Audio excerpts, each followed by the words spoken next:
When the light is on, the mic is on. Thank you. My name is Phil Konigsberg. Just a second, I'm sorry. I called for people. There's a Michael. Where's Michael? Patrick? Phil? Danelle? Johnson? Okay. She's not here. Let's keep it for the end. I'm sorry. Go ahead. Hi, my name is Phil Konigsberg. I'm a quarter of a century tobacco and control and smoke-free advocate, and I appreciate the opportunity here for having a public hearing on this. I'd like to say first that I think we're here because the FDA, for whatever reason, has been dragging their feet on e-cigarettes, electronic cigarettes, and there is no regulation. There's a lot of questions in my mind whether it's safe or not. I think based on the tobacco industry being involved in this industry now, and that's just going to increase, we have to take action to protect ourselves and not wait, as it's been proposed, wait to see if it's really harmful or not. There's two sides of the issue, both within the tobacco control group that are strongly for electronic cigarettes, basically as a tobacco harm reduction. And then there's also a lot, including myself, that we don't know what we're dealing with here. Just like the tobacco industry said, secondhand smoke, we don't know really if it's bad or not. So let's wait. No, we can't do that.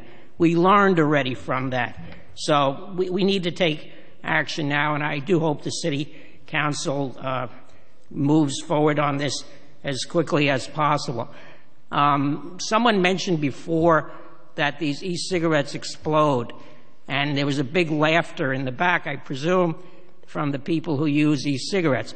But just the other day, Fox 5, New York here, ran a news feature about just that these e-cigarettes exploded, caused a fire, and the way they described it, the fire protruded way out from the cigarette into the apartment, and these people that they showed on the air were able, luckily, to extinguish the fire. They smothered it.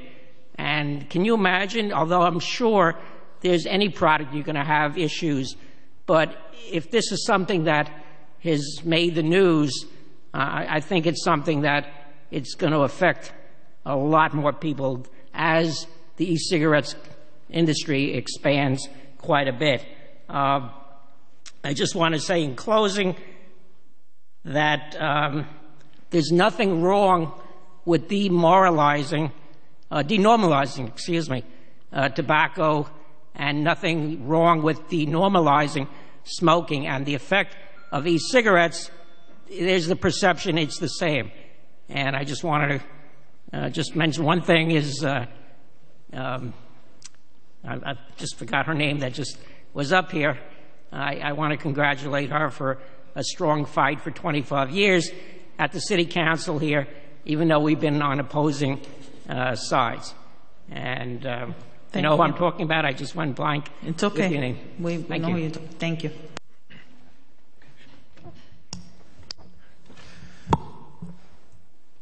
Madam Chair, esteemed member of this committee, and all you awesome New Yorkers here. I'm grateful for the opportunity to address this committee on what is obviously an emotionally volatile issue. My name is Patrick Norberto, and I am the Summer Youth Employment Program Director of the YMYWHA of Washington Heights and Inwood, and also the coordinator for the Y's Smoke-Free NYC efforts. For nearly 100 years, the Y's mission has been to advocate for and work toward improving the quality of life of those who live in northern Manhattan. To that end, every program which the Y runs, from caring for our youngest children to providing summer jobs for youth, to helping our mature adults spend their golden years actively and productively engaged, offers a significant health and wellness component that aims to boost the quality of their lives. The Y has long been a committed and active partner in the campaign for a smoke-free NYC. Our Lawrence A. and May L. Ween House was the first HUD-funded low-income senior housing facility in the city to become 100% smoke-free. Our staff and teens successfully lobbied a number of local retailers to remove or substantially rearrange their tobacco product displays so that our children would not be bombarded with the deceitful message that smoking is acceptable or worse, cool. It concerns us that these products are currently unregulated and being sold without full knowledge of their impact on the health of the smoker and those who are subjected to the secondhand smoke. More to the point is that to permit the use of e-cigarettes in places currently off limits to regular cigarettes would negate much of the hard-won results of the Y and our partners across the city. It is critical to the continued success of our efforts to make NYC smoke-free that the Council act to equate e-cigarettes with cigarettes and other tobacco products. Let's keep e-cigarettes with the regular cigarettes out of the workplaces and public spaces. Let's continue to keep the health and well-being of our children and seniors a top priority. And in the interest of full disclosure, 6 weeks ago I buried my dad, who was a 65-year smoker, who died as a direct result of his lifelong smoking. Thank you. Thank you, Chair Arroyo and members of the Council Committee on Health for this opportunity to speak to you on this very critical public health matter. My name is Michael Hernandez, and I am the president for the Public Health Association of New York City, or FANIC. FANIC was founded in 1936, and essentially we are an organization which is bound to help protect and help educate New Yorkers on health. One of our aspects of FANIC is that we do a very robust outreach for programs and policy awareness. And it's that being the case, we have spent many, many hours and many, many years researching evidence-based material and have presented to the Council in the past. We cover a great deal of public health issues which impact the metropolitan area. So as you are keenly aware, tobacco control has been a priority for us, and it also serves as an opportunity to help educate all New Yorkers and safeguard them from the burdens of tobacco. And many of these burdens are obviously preventable diseases, such as heart disease, cancer, stroke, and lung disease. So while the city has been proactively working to restrict and regulate tobacco use, the tobacco industry has been concurrently seeking avenues to attract new smokers while keeping current smokers in their fold. Electronic cigarettes now threaten to serve the tobacco industry's purpose. Electronic cigarettes are battery-powered devices that provide users with vapor-filled nicotine and other additives. Now, two things which I just want to draw to the attention of the Council and also to the members here. There has been much discussion about the difference between smoke and vapor and the recognition of what is an e-cigarette versus a combustible cigarette. The reality of the matter is this. They may not look the same always, but yet they still provide an avenue for someone to get nicotine. And as the gentleman from Enjoy said, nicotine is addictive. As another gentleman with the great suspenders mentioned, only those individuals who are prone to an addictive nature are going to succumb and become addicted to nicotine. So why are we then allowing an opportunity to introduce a product that has nicotine in it to someone that may not necessarily ever smoke? So, that being said, the use of child-friendly flavors should draw as an immediate red flag to the industry as hoping to attract new smokers while simultaneously maintain those who otherwise would be motivated to quit. So therefore, we strongly support that the Council do accept and recognize that e-cigarettes should be banned under the Smoke-Free Act. Thank you. And Patrick, our condolences on the death of your dad. Thank you for being here. Kareem? Kona? Ilona. I'm sorry, that's an I. Got it. Okay. Peter and James. James? No.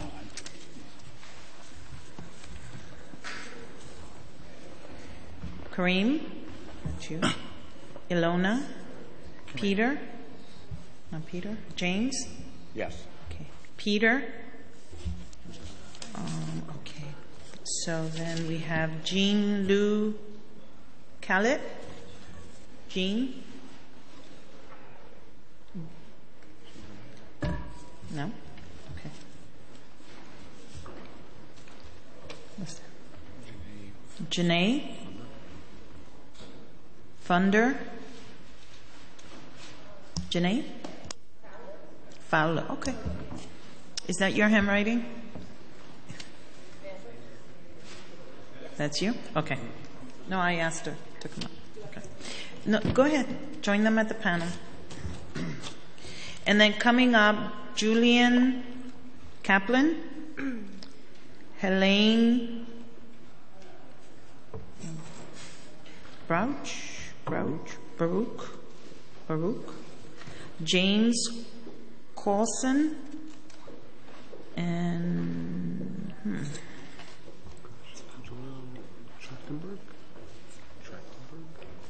Trachtenberg is the last name, I think. So, okay, we'll do it again when we come up. Okay, guys, begin when you're ready. I don't know if you've done this before. I think you have. Choose who goes first amongst yourselves. Identify yourself for the record and speak into the mic. Okay. Thank you. Sure, go. Okay. My name is Ilona Orshansky. I own Vapor Lounge New York in Williamsburg, and I'm here to share with you my story. I was a 12-year smoker, and this product definitely helped me. I no longer smoke cigarettes. I haven't smoked a cigarette in 10 months. I moved from San Francisco to New York to provide this product to people in New York because I saw a need here. And I would just like to say that this bill would take a huge step back for New York City in all of the work that we have done to become a smoke-free environment. Taking away something that saves lives repeatedly because of the way it looks is simply a form of racism, and judging something by the way it looks at first sight. And I think if we're going to be voting because of the way something looks, that's silly and it should be disregarded. And I also feel that as an accomplishment of me no longer smoking conventional cigarettes, it would be unfair to make me go outside where all of the cigarette smokers are smoking and be exposed to the secondhand smoke that we know now is not healthy. And it wouldn't personally drive me to smoking cigarettes again, but it would be very uncomfortable for me to have to be put in that position. So I would really like for you to take the opportunity to look at the research and see what this would cause in the relationship to New York becoming and staying a smoke-free environment. Thank you for your time. Thank you.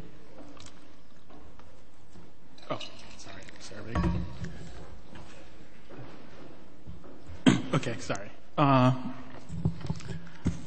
name's Kareem Montez. I feel foolish because there's so many professionals who came up before and experts.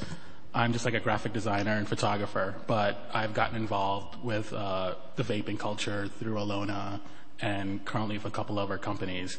And I find it to be a product that is, I would say it's a healthier alternative. Like, I don't advocate it as something to quit. Some people help, it helps them quit. I think a lot of talk about the nicotine, but you could actually take nicotine out of the equation. You can actually start at a level of nicotine and dial it down, which I think is beneficial to some people. I stopped smoking by accident.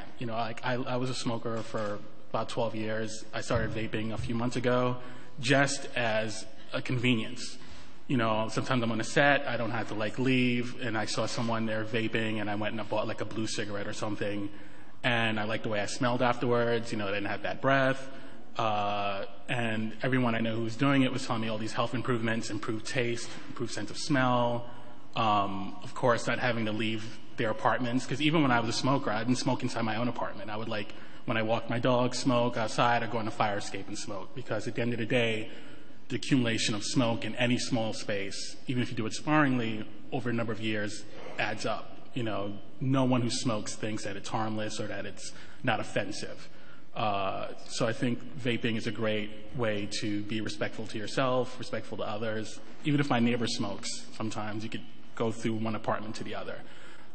So I definitely think it's an improvement in quality of life, not just for the person vaping, but for the people in their immediate environment and the external environment. I also am kind of confused at the rush to do these bans on the element of on the reasons of lack of evidence or lack of studies. And I didn't come here to plan to speak, but within 10 minutes on my cell phone, I found a number of studies from, Drexel University, University of Ohio, the Onassis Cardiac Association, and a couple of other places that did small studies that, showed it definitely had a massively less impact on people who were smoking, and they used healthy subjects from age 20 to 24. And I also read the CDC information about underage smokers, and of the people who did double and using electronic cigarettes, about 9 out of 10 of those kids were actually smoking analog cigarettes prior to that. So it wasn't like they just picked up an e-cigarette and started smoking. They were already smokers who actually switched off of tobacco cigarettes to e-cigarettes. Not advocating that, but at the end of the day, our population is 75% above the age of 18. Most smokers, 80% of smokers, are above the age of 18. I think we have to be mindful that while we want to take care of kids, when you have 3/4 of a population who this affects, you can't just minimalize their effects or their liberties to, help out the smaller percentage. Thank you. Who's next? Hi, Committee Chair Arroyo and the rest of the panel. Unfortunately, I didn't get to thank Councilman Vallone or Councilman Rose, whose district I'm in, for being here, and unfortunately they can't hear me speak. My story is simple, and I'll be to the point in less than 3 minutes. 28.5-year smoker of Marlboro Reds. I'm currently an 11-month ex-smoker as a result of the use of the e-cigarettes. The indoor ban is preposterous insofar as secondhand smoke, as they claim it is, to secondhand vapor, is far less dangerous than that of cigarettes, as the studies have shown. As my friend Kareem has said, there's been a lot of professionals up here and doctors claiming such. We need to save our children. I wish the ban for cigarettes and tobacco products was raised to 21, as we saw the council do a few weeks ago, when I was 15 or 16 and started smoking. I'm currently 46, and we were a little behind the times then. Now, being in a health-conscious society, the ban, or unnecessary ban, proposal to ban the indoor e-cigarette use is going to be a detriment to people like myself who have many decades, unfortunately, under their belt as smokers, and contribute the use of e-cigarettes to stopping. 2 points I'd like to make on a health issue. Your sense of smell will return in several weeks. Your sense of taste, so far as food you're tasting, water, whatever you drink, coffee, comes back in several weeks. The nauseating and horrible sounding cough that all smokers have, and they try very hard to conceal it by going to the bathroom, will cease. It does go away. E-cigarettes are without a doubt, in my own opinion, one of the greatest technological advances that this country has seen in helping people get off cigarettes. One thing that perturbed me, and I'll finish up by saying this, Someone had mentioned earlier, I believe it was a doctor, female doctor, had mentioned the presence of formaldehyde in secondhand vapor. That's not true.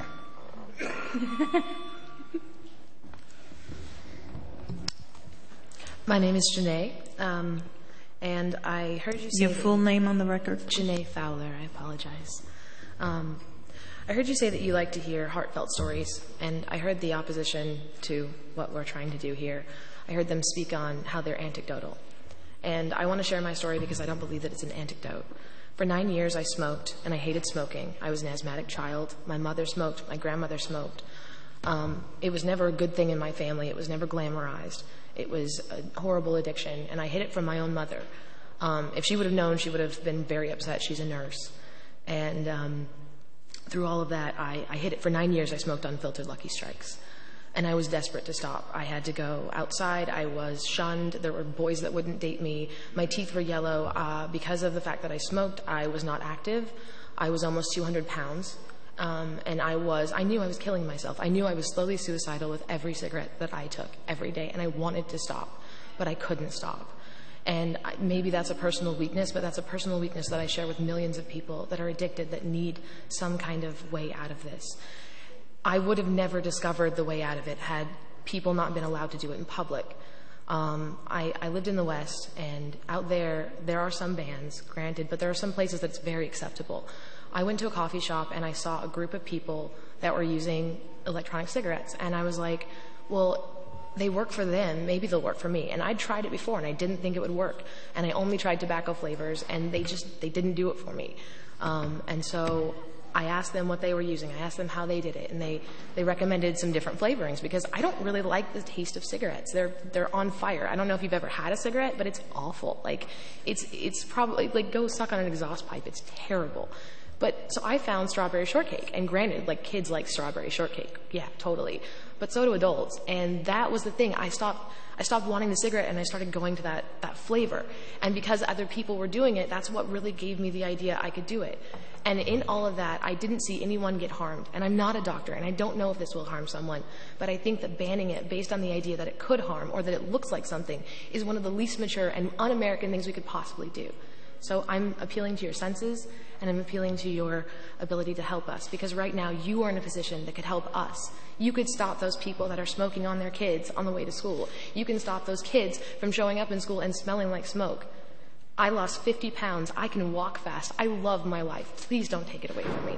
Thank you. Thank you. Thank you all for your testimony. Chairperson Arroyo, just one more thing.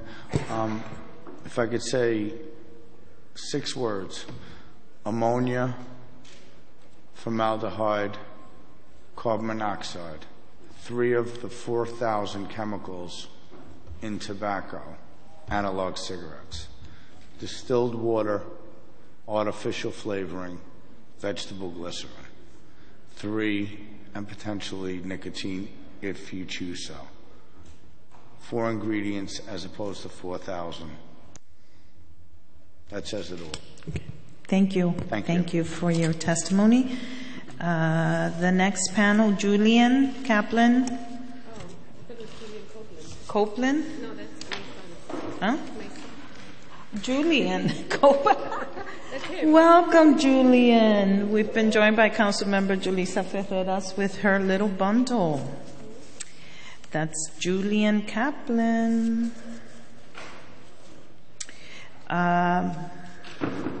Helene Baruch. James Coulson, son. And the last name is Tenberg Tron. I think I want to say. I think it's a J. It starts with a J. The first name. Jory. That's it. Jory. Is there Jory? Is there a Jory here? No. Okay. Let's put that.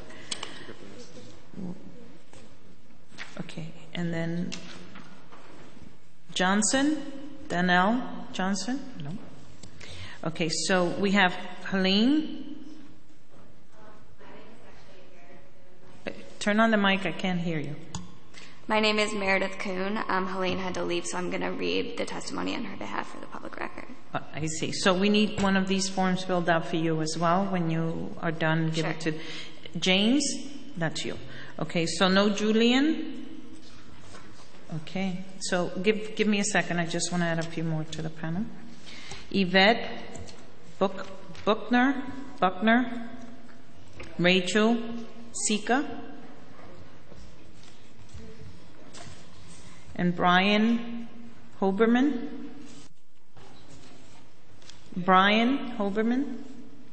Yvette. Okay. Okay, so I think, can I get one more? No, that's it. Okay. All right. Okay, and I call Jean. Peter, Russell Hart, and Peter Denholtz. You're up next. Please begin when you're ready. Sure. So again, I'm reading this on behalf of Helene Baruch. Please pull the mic closer. It's hard to hear you. I am here today to share with you a personal anecdote about my own experience of witnessing someone using an e-cigarette and the level of confusion I fear they could cause for business owners if they remained unregulated. I was out with friends over the holiday weekend when I noticed someone near me inside the restaurant had started smoking an e-cigarette. As someone who is passionate about breathing clean air, I politely asked if they could refrain from using the device near me. The response I received was an attempt to explain that they were just breathing out vapor. Much to their surprise, I reminded them that these devices were unregulated by the FDA and therefore we could not be 100% sure what they were releasing into the air. Furthermore, early studies have indicated that possible carcinogens and other toxic chemicals are found in their e-cigarettes. While the conversation I had this past week was civil enough, the potential is great for confrontations to not end as well. It's not fair for us to burden business owners with the responsibility of deciphering if a patron is using an e-cigarette or a regular cigarette. And lastly, the best proven method for someone to curb their addiction is to seek approved cessation services, which New York City often provides via the Department of Health and Mental Hygiene. By adding e-cigarettes to our city's Smoke-Free Air Act, we are able to address all three concerns.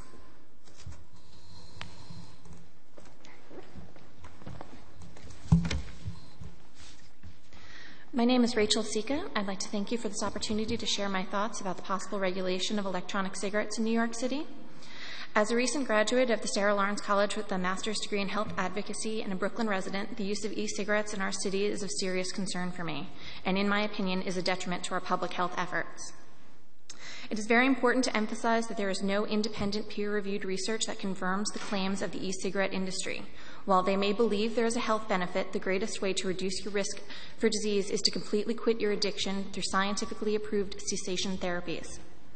As these devices are not currently regulated by the Food and Drug Administration, they are able to be manufactured, used, and marketed however the industry deems fit.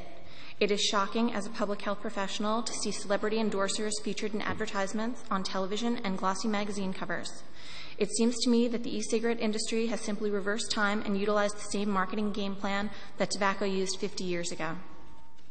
These advertisements, coupled with the fruit and candy flavoring that is available to use in many e-cigarette devices, seems to be directly targeting our young people. The recent data analysis achieved by the CDC from National Youth Tobacco Survey cements these concerns. Of the middle and high school students who reported having used an electronic cigarette, 76% of those students also smoked a traditional cigarette in the same timeline. E-cigarettes are clearly not helping these young people to quit. Rather, they are sustaining nicotine addiction and possibly introducing a new generation to tobacco use.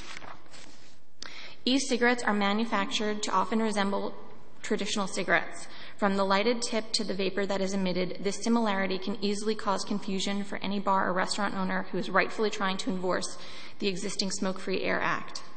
The proposal being considered today would simply create a level playing field among legal addictive products, whether they possess tobacco or just nicotine. Many of these businesses should already be accustomed to our tobacco control policies, as Altria, the owner of Philip Morris, Lorillard, and Reynolds American are all investing heavily in e-cigarette manufacturing. By adding e-cigarettes to the list of products restricted by the New York City Smoke-Free Air Act, we can once again prioritize our health over the businesses of the tobacco industry. I look forward to your support of this proposed regulation.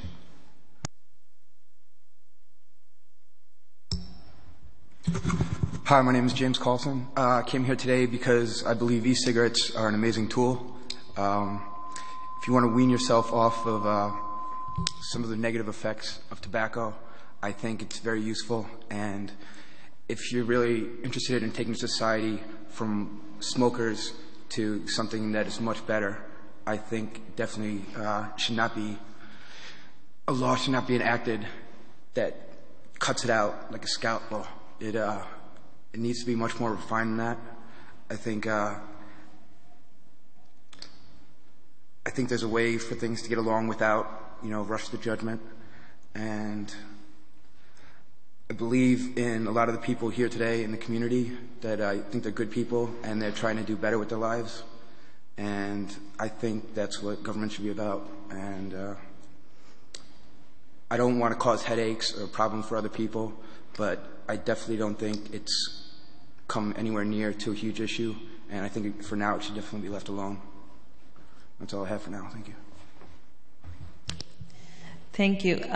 We put you in a panel in favor of the legislation, but you're in favor of the e-cigarette. Okay. For the record, thank you.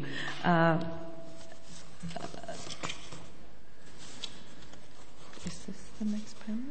No. Okay. Brian Alton. Again, Jean Lou Callett. Russell Wishart. Tart. Peter Denholtz.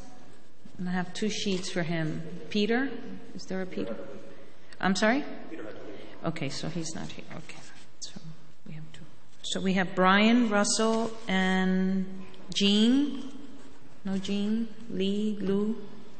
Okay. No, I need 2 more. Yeah. Jason Formont. Mont. Is that Jason? Yes, okay. And we have Stephen Rodriguez. Jay Riesberg. Jay. Bradley Leanhart. Come on up. Okay. And coming up, panel. He's worried about his wife. He's not paying attention. I'm sorry. Thank you, Dan. Okay, coming up, Anna Garpone. Anna is here. William Friedman. Aaron Fisher. And Marianne Bleckensop. Good. Okay.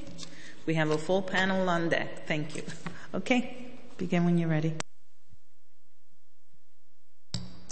Good morning, everyone. I'm a freshman at Pace University, right across the street, so it's very good to come here. It's a good vacation. I'm Brian Alton. I would like to present my case against the banning of e-cigarettes in public places. Section 1 of this proposed bill concludes with, the Council therefore finds that prohibiting the use of electronic cigarettes in public places will it will protect the health of the citizens of New York, facilitate enforcement of the Smoke-Free Air Act, and protect youth from observant behaviors that can encourage them to smoke. Out of these 3 points, I feel as if the first 2 were very well covered by everyone else who presented. Everyone presented very good arguments. So I'd like to focus on youth observing the behaviors and encouraging them to smoke. The first thing I'd like to touch upon is the candy flavors and fruit flavors that everyone has talked about. I would like to say, as an adult, that I enjoy the taste of Peachy O's, the candy, and that is why I'm currently vaping. Most of us vapors, we don't like the taste of tobacco. That is one of the reasons why we quit. It is disgusting, and it's horrible to sit near people who are smoking. The smell is nauseating, and I feel as if if I could only get tobacco flavors, it would just be a very unpleasant experience. It's good to have options, and it's a good way to quit. I would also like to address what has been brought up about using e-cigarettes in public high schools. I understand that Connecticut state laws are different, but the high school that I went to, kids were heavily punished for using e-cigarettes, and of course that is at the discretion of school officials. I think it's a little silly to enact an entire citywide ban on a problem in schools that could be solved by school administrators and other people in the education system. Let's see here. Finally, I feel as though that for protecting children from using e-cigarettes, there are a lot of great parents in New York City. I've met a lot of great parents, parents of my friends, parents of people I've met in different places. And my own parents are great parents, and they're very concerned about my health and very concerned about their children's health. And parents will sit down with their children and explain to them that e-cigarettes are not the perfect thing. Nicotine is still addictive. So I feel as this bill is a very powerful, very heavy-handed bill, and unnecessary because that can be solved by simply school administrators changing how they run their schools and parents having one-on-one heartfelt conversations with their kids. Thank you. Brian Alton, 19.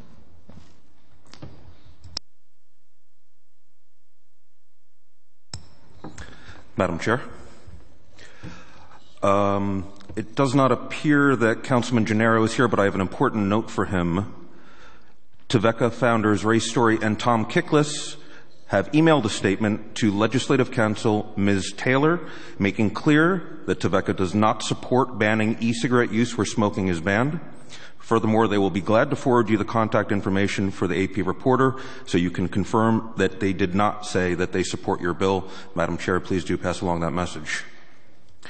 I think there's a lot of confusion here today on a lot of different things. The kids' argument keeps coming up, protecting children from e-cigarettes. New York State has already made it illegal for anyone under the age of 18 to buy e-cigarettes. The New York City Council has recently passed legislation, or it's soon to pass, prohibiting e-cigarettes for anyone 18, 19, or 21. I'm sorry, Brian, you won't be able to buy e-cigarettes soon in New York anymore. These are the people you can thank for that. So this is not about children. I don't know why we keep talking about it. There's been too much legislation on that already. It's not about exhaled vapor being dangerous or safe. That's from the mouth of Health Commissioner Thomas Farley. It's about potential confusion in enforcing the existing smoking laws. We heard from the businesses who told you explicitly they are not having any problems. Generally what happens in an establishment is they either allow e-cigarette usage, they decide not to allow e-cigarette usage, or the most often thing that they do is say, sure, as long as nobody minds, go right ahead. This is simple common sense that I implore the Health Committee to employ. The majority of vapers, as you probably already know, are extremely active single-issue voters. What we want to do today is make friends with you. We would like to aggressively support any candidate who votes for our rights. The last thing that I'm a little bit confused about that I gave to all the members of the press who were here earlier was I just can't figure out the difference of what was said to us in May of this year till now. I find it disturbing, to be quite honest with you. There's a document that details that, which you can view at bit.ly/NYC ECIG. Again, it's the bit.ly link shortener, bit.ly/NYC ECIG. Thanks for your time. Chairman Arroyo, my name is Jason Formont. I'm here to oppose the legislation, excuse me, on the public usage of e-cigarettes. I am, for one, who have been a smoker for 16 years and just recently now stopped 4 months ago by using these devices.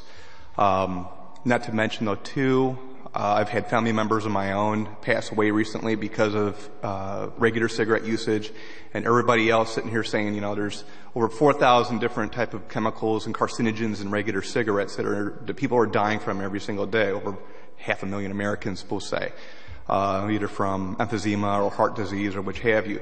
But there's not one bit of evidence that shows that e-cigarettes are actually harmful. It says, hey, this is what's in it, that's what's in it.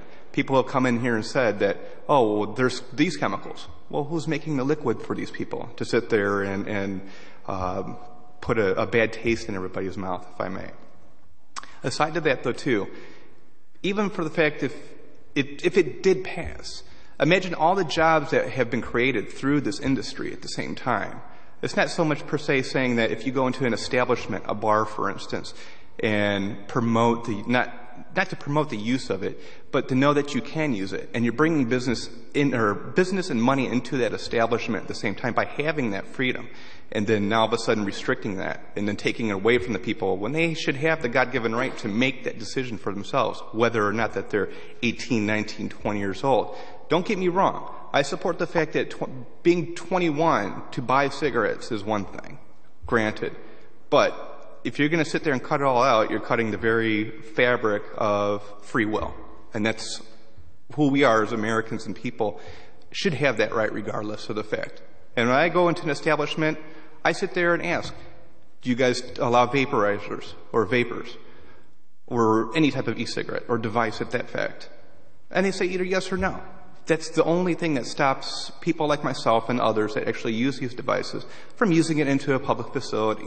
At least I'm respectful and I ask. And I just want you to know that it's not great with what you people do and trying to over-regulate it. That's all. Thank you.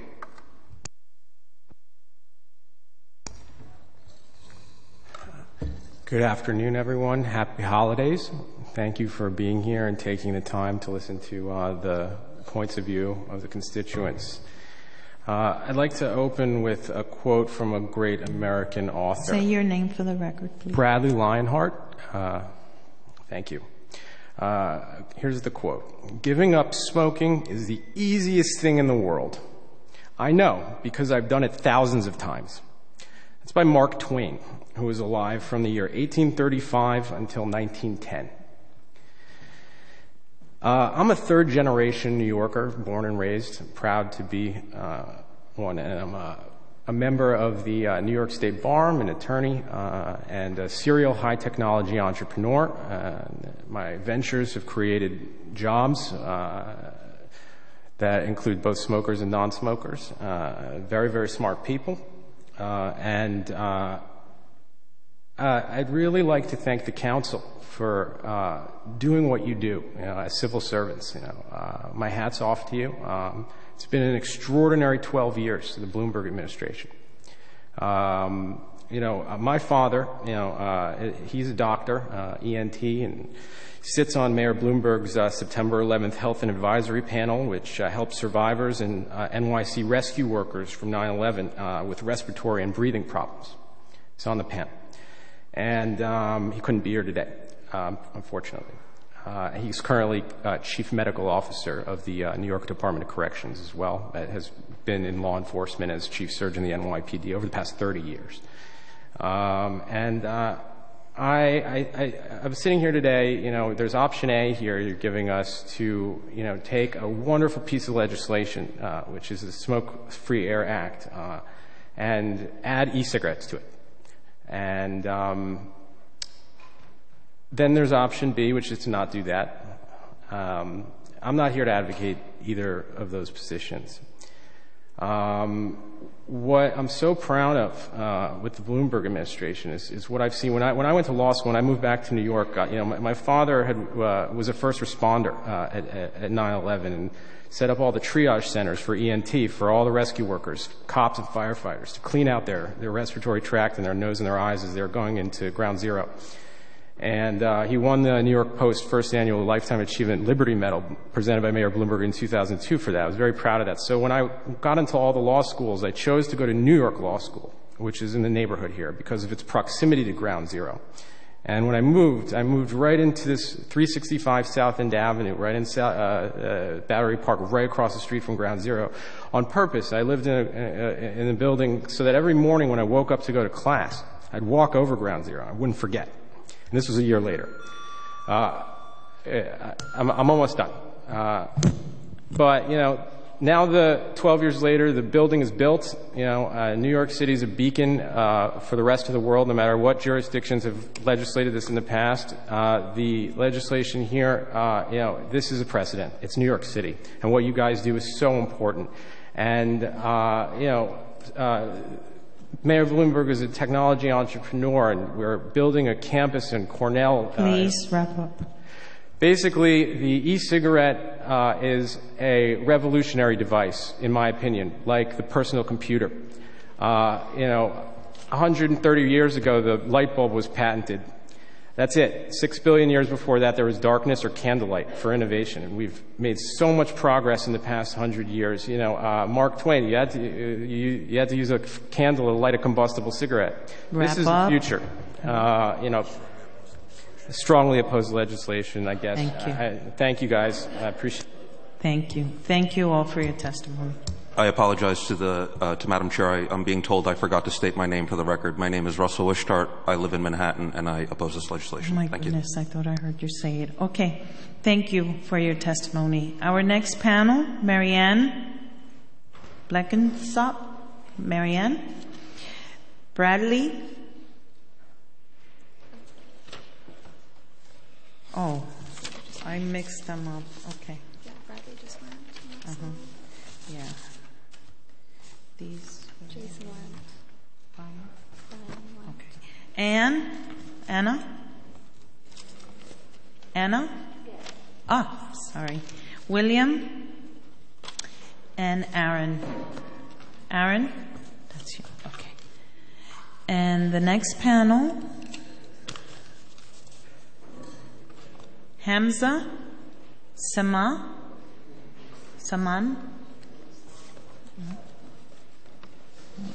Randy, Crendico,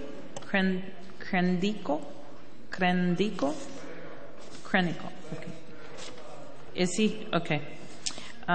Cyrus, Solomon, okay, Cyrus. Hamza, are you here? Randy's not here, okay. I'm sorry, give me 1 second. Henry?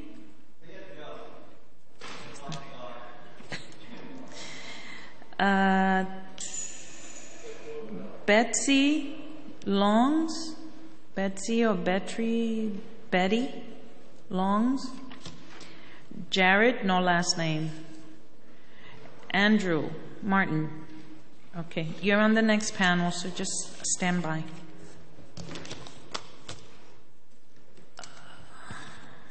Christopher Makowitz, okay. John Urban,